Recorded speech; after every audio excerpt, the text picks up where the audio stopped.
Como é fantástica a capacidade de criação do homem!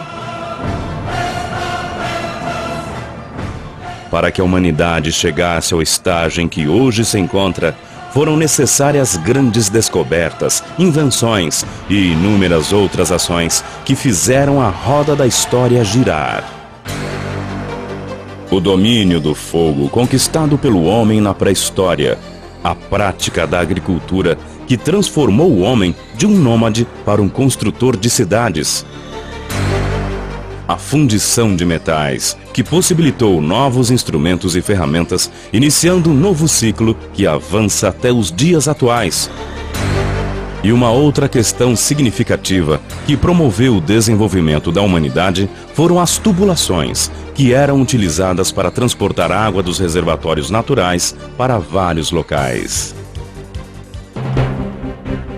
Com isso, as cidades que eram construídas próximas a rios e lagos puderam se distanciar dos reservatórios naturais de água e se ampliar cada vez mais em todas as direções, chegando a se transformar em grandes megalópolis. No início, o homem desviou rios de seus cursos naturais. Com o crescimento das cidades, teve-se que pensar em outros meios para transportar água. Os primeiros tubos que se tem conhecimento foram feitos de bambu e usados pelos chineses para conduzir água há cerca de 5.000 anos antes de Cristo. Com propriedades privilegiadas, o bambu, mesmo sem tratamento de preservação, tem uma vida útil de 1 ano e meio enterrado no solo, além de ser, caso necessário, de fácil substituição. Por estas e outras propriedades, é chamado de amigo das pessoas pelos chineses. O primeiro sistema de transporte de água foi construído pelos fenícios, que ergueram aquedutos de pedras e túneis perfurados em pedras sólidas para conduzir água até suas cidades. Os egípcios fizeram os primeiros tubos utilizando o cobre 3.000 anos antes de Cristo. Os romanos e gregos também utilizaram pedras perfuradas, barro, madeira e bronze para a distribuição de água. Os romanos são conhecidos pelos aquedutos que transportavam água fresca por até 90 quilômetros para abastecer cidades com mais de 1 milhão de habitantes. Estes aquedutos foram construídos na Roma Antiga, com uso de concreto produzido com cimento natural.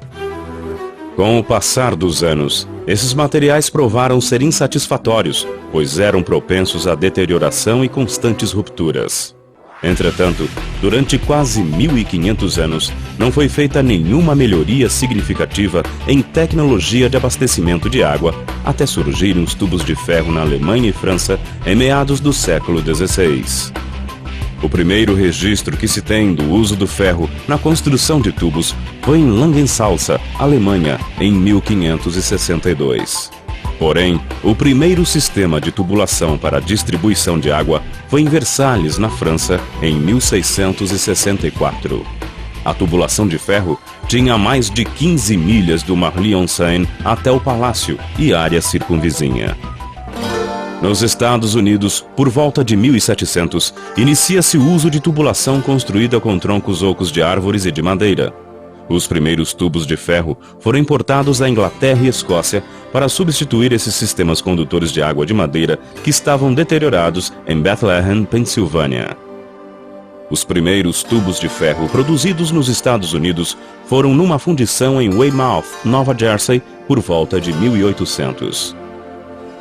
Filadélfia foi a primeira cidade dos Estados Unidos a usar exclusivamente tubo de ferro em seu sistema de distribuição de água em 1804, devido à sua maior durabilidade e à resistência à pressão da água, que era muito maior do que a dos tubos de madeira. No Brasil, o início da construção de tubulação de ferro ocorre ainda na fase do Brasil Império. Diante da extrema escassez de água na cidade do Rio de Janeiro, capital do Império, André Rebouças, com o consentimento de Dom Pedro II, desenvolve um projeto de emergência com canalização improvisada de troncos de palmeira, a fim de captar água da Serra do Mar e conduzir ao reservatório dos Macacos. Posteriormente, os troncos de palmeiras seriam substituídos por tubulação de ferro, que na época era objeto de importação. Em 1846, o Barão de Mauá adquire uma pequena fundição em Niterói e passa a produzir tubos de ferro para água e gás, navios, guindastes e outros produtos, transformando-se no maior empreendimento industrial do país, empregando mais de 1.000 operários. Desde esta época, muitos avanços significativos ocorreram no segmento de tubos condutores. Os processos produtivos e os produtos finais passaram por inúmeras transformações que contribuíram para locomover o trem da história em direção ao mundo em que vivemos.